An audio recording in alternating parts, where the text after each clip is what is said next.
বানাবো, খেজুর পাতার ছাউনি দিব, বাঁশের খুঁটির বেড়া দিয়ে মহাকালের ঘুম ঘুমাবো।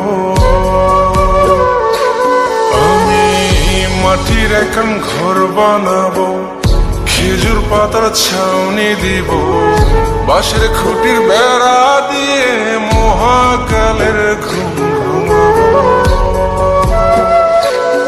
আরে সাদা কাপড় পয়রা